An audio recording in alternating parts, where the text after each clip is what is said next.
What's up, garden friends? Jeff here at Tropical Plant Party, and welcome to a noisy day in my garden. The cicadas are screaming, the neighbors are doing construction, and they apparently have a new puppy that loves to bark. That's alright though, we're just gonna accept the sound, let it move through us, and move forward. So, you might be wondering what's going on with this mess of stuff here on my little potting cart. What's going on here is I have some thrillers, which are the big plants that go in your middle, and not a lot of spillers. So what I've done here is I've gone to one of my hanging baskets that I picked up on clearance at Lowe's and divided it up 3 ways. And when I did that, I went ahead and I soaked it heavily so that the roots are more pliable and less prone to breaking.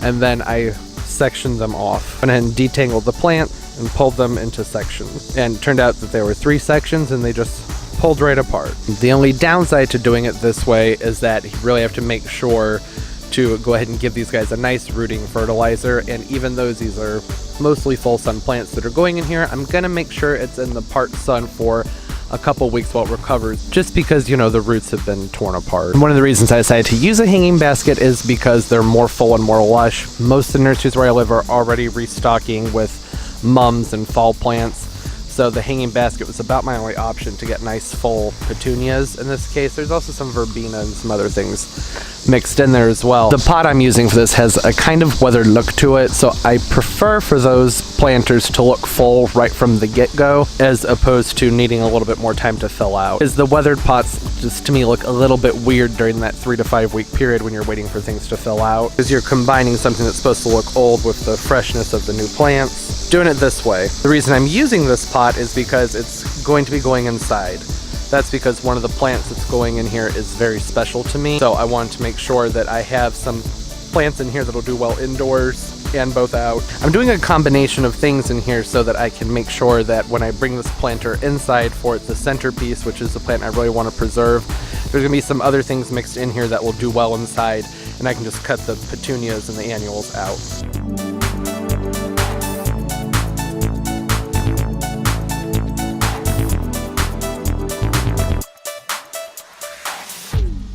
When I'm filling my pots up, I like to go ahead and take my trowel and bring the soil up as high as I can around the edges, especially in pots that kind of have that, what is it, a beveled shape to them.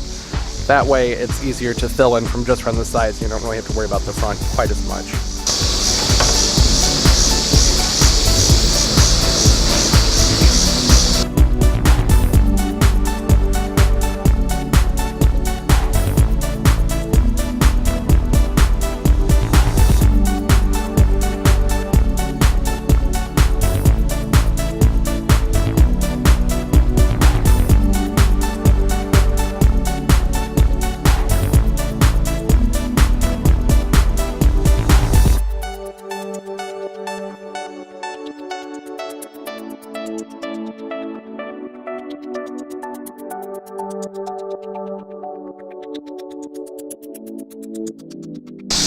Alright, I've already gone ahead and given it a really quick rinse just to help settle the potting soil, but now I do want to go ahead and use some rooting fertilizer.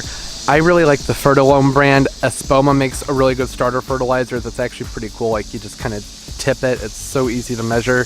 I'm using this one for now just because it has higher numbers in it, so this is going to help promote rooting a little bit faster. Now the sprinklers are going, so it says to do 1 teaspoon per gallon of water. This has a marker in it. So this whole thing's a tablespoon. It looks like just a little over halfway up it's a teaspoon. And I believe this is a 2-gallon container, so I'm just going to go ahead and just give it a tablespoon.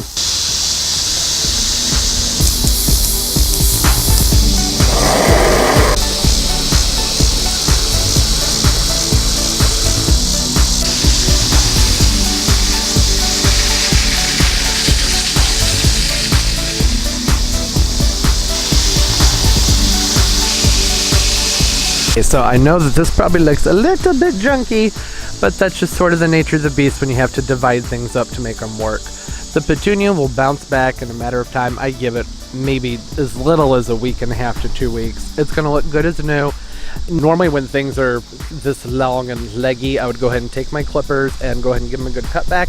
But since I've just divided them up, I want to make sure that they have time to recover before stressing them out a little bit. So for now, I'm just going to go ahead and go through and try and make sure that they're moving in their natural directions and to get any broken pieces out, because there's going to be some of those that happens sometimes when you're dividing things up. Just kind of want things to go their natural direction that they were going before they were sectioned off. Still kind of leggy. Gonna go ahead and talk about what we have in here. The main point of this entire planter was because I wanted it to be in a pot that I like to bring into my house because it has my Heliconia in it. And this is Heliconia densiflora fireflash, and it has been really hard for me to track down this particular Heliconia that's hybrid.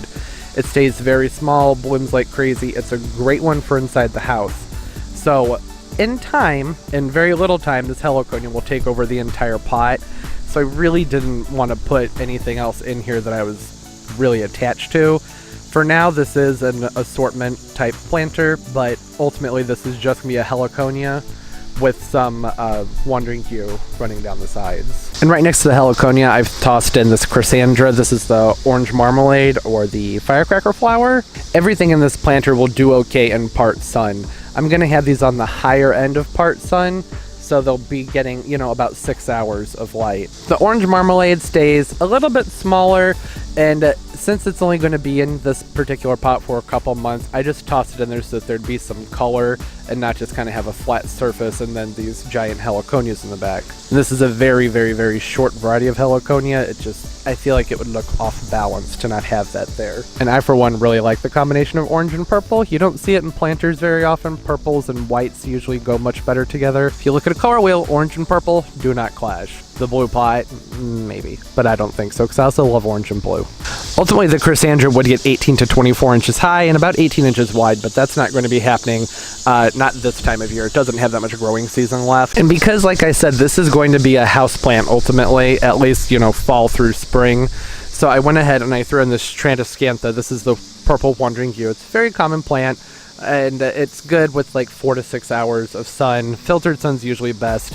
It would obviously be ideal if there were 2 of these to balance out each side, but I only have 1. And the nice thing about these is wherever you see these little hairy guys, you can just go ahead and just give that a little snap and then stick it in the dirt, and it'll grow a new one. So I'm going to take one of these and stick it on the other side. As far as these petunias are concerned, they don't have a particular variety name that I'm aware of. They just found a nice shade of purple that I thought would go well with the orange. They're both kind of a creamy tone. There's a sort of a creamy purple and a creamy orange. Is that the right way to describe the color? I don't know.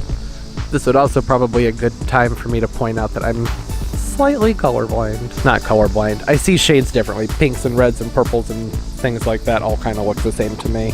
And blues and purples and whatnot. Oh, it's a little bit junky looking right now, but in a few weeks I think it's going to look pretty good.